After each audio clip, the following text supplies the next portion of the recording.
आंध्र प्रदेश का एक जिला लगता है कुर्नूल, और कुर्नूल जिले की रहने वाली एक महिला जिसका नाम सुजाता होता है।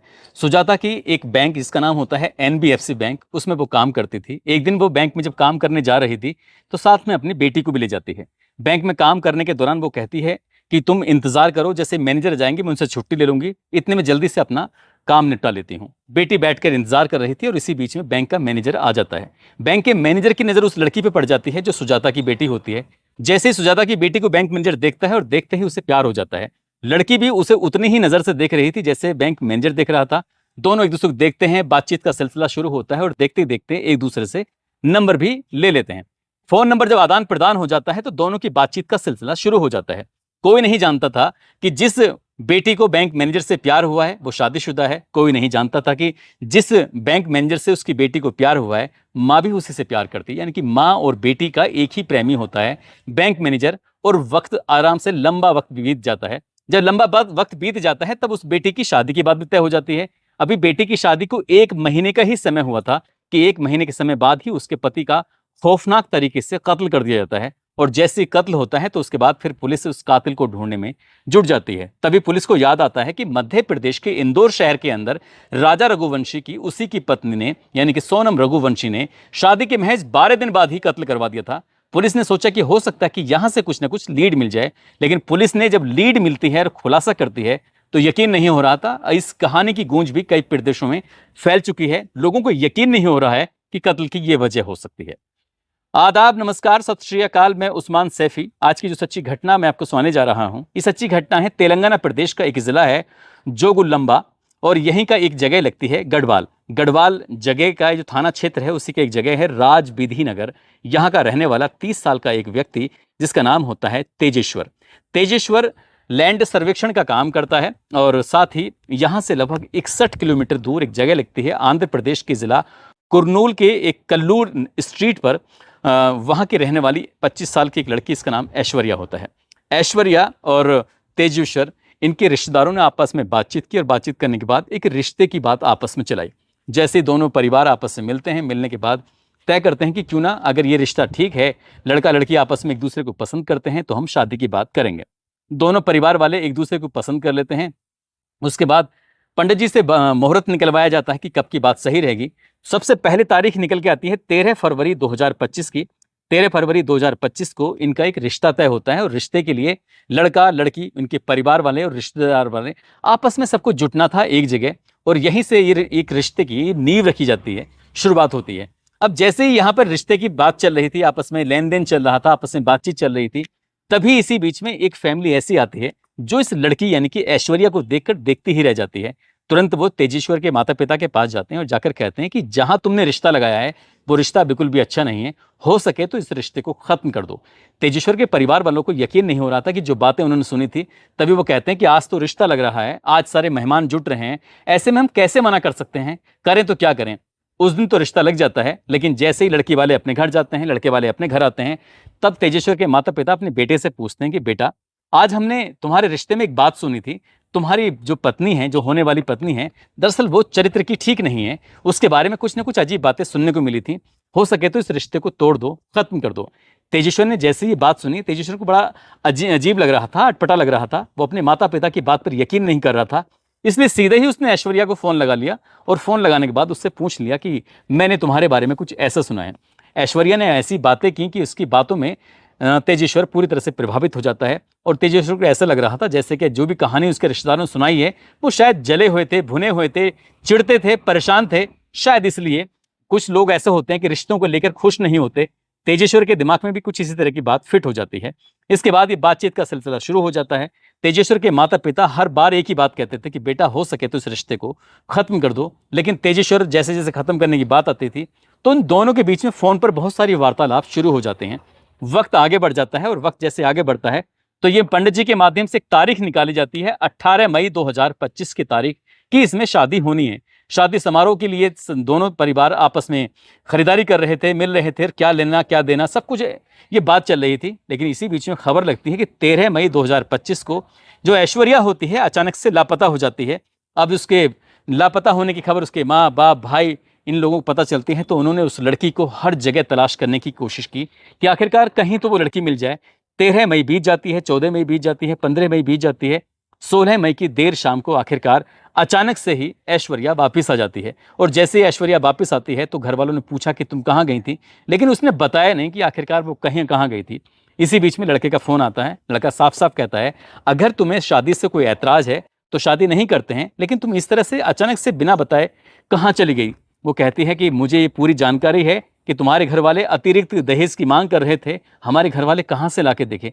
कुछ इस तरह की कहानी गढ़ती है। कहानी गढ़ने के बाद फिर से तेजेश्वर अपने माता पिता पर हावी हो जाता है और वो कहता है कि शादी करूंगा तो इसी लड़की से करूंगा और किसी से नहीं करनी है। आखिरकार 16 तारीख की तय थी। 16 नहीं 18 तारीख की बात है कि 16 को तो वो वापस आए थी। 16 मई 2025 को बीज पुल्ली एक जगह लगती है, वहां पे अनंजने को एक मंदिर है, उस मंदिर के अंदर आखिरकार शादी समारोह हो जाता है। शादी में परिवार वाले, रिश्तेदार और जो बुलाए हुए मेहमान थे वो सब आते हैं। धूमधाम से शादी होती है। शादी के अगले दिन ही दुल्हन का जो रवैया था बिल्कुल बदला हुआ था, यानी कि ऐसे से ठीक ऐसे हो चुका था।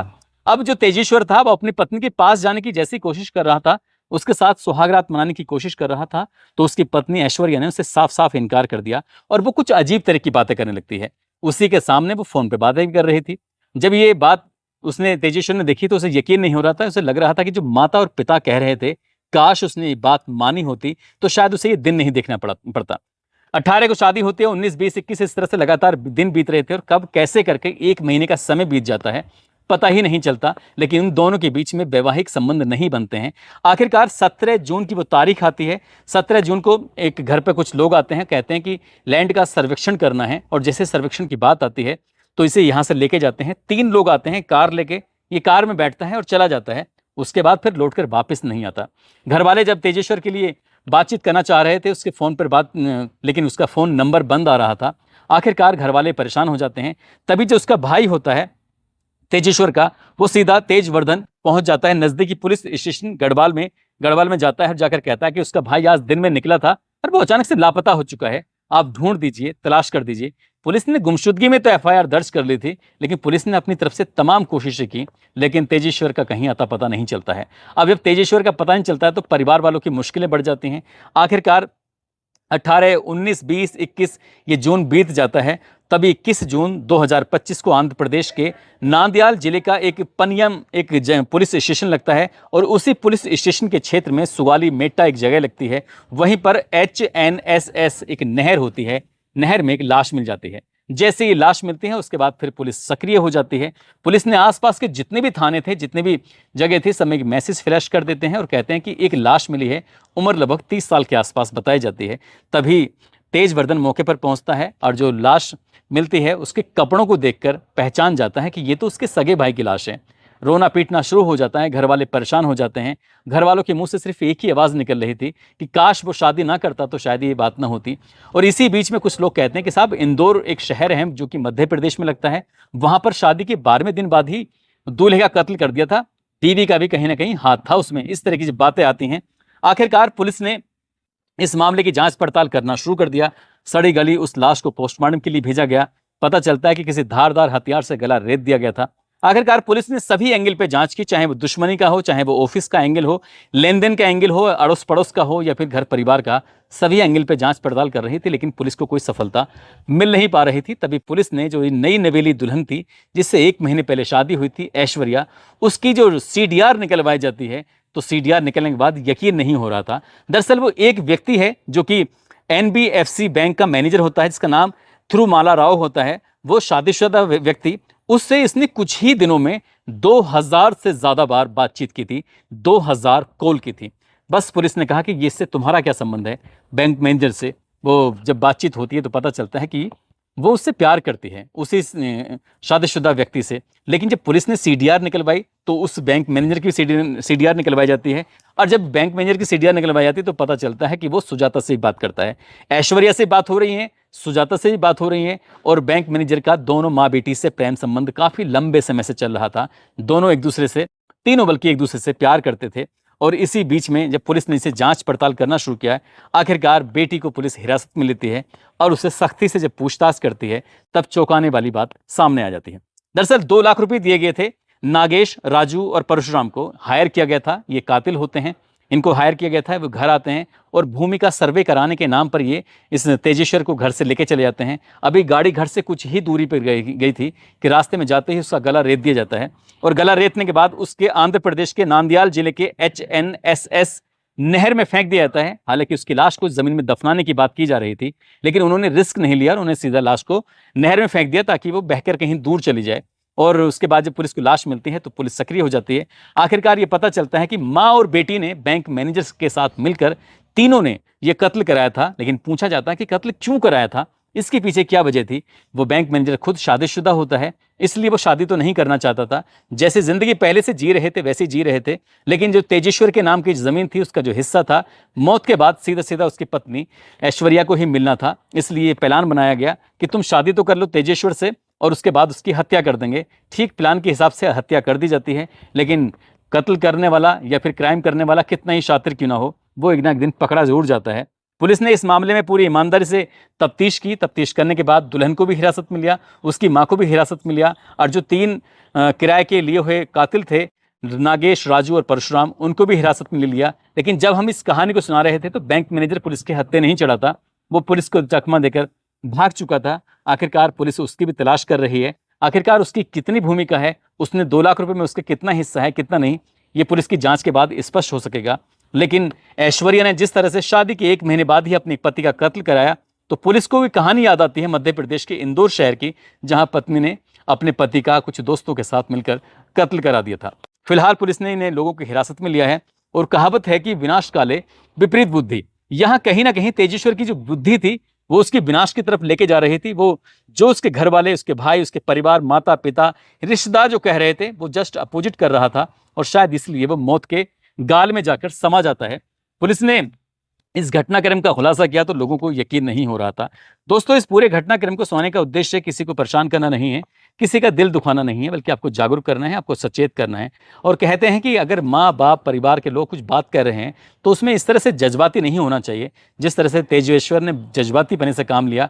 जो माँ बाप कहते थे तुरंत जाकर वो ऐश्वर्या से बातचीत कर लिया करता था। शादी से पहले ऐश्वर्या उससे ऐसे बात कर रही थी जैसे उसकी जिंदगी में कोई और है ही नहीं। जब ये बात करती थी तभी वो तेजेश्वर को अपने प्रभाव में ले लेती थी और माँ बाप को झूठा साबित कर दिया करती थी और उसने शादी का ऐसा षड्यंत्र रचा कि उसको मौत के मुंह में जाकर सुला दिया। जाते जाते झलक पटेल हैं, संदीप शोरन हैं जो राजस्थान के हैं, युवराज वर्णिता हैं जो कि जुड़वा हैं, लखनऊ के रहने वाले हैं। आज इनका जन्मदिन है, इनको जन्मदिन की ढेरों सारी शुभकामनाएं, बहुत बहुत मुबारकबाद। साथ ही रामपुर के रहने वाले आसिफ और उनकी बीवी हैं आयशा सैफी, आज इनकी शादी की सालगिरह है। इनको शादी की सालगिरह की बहुत बहुत शुभकामनाएं, बहुत बहुत मुबारकबाद।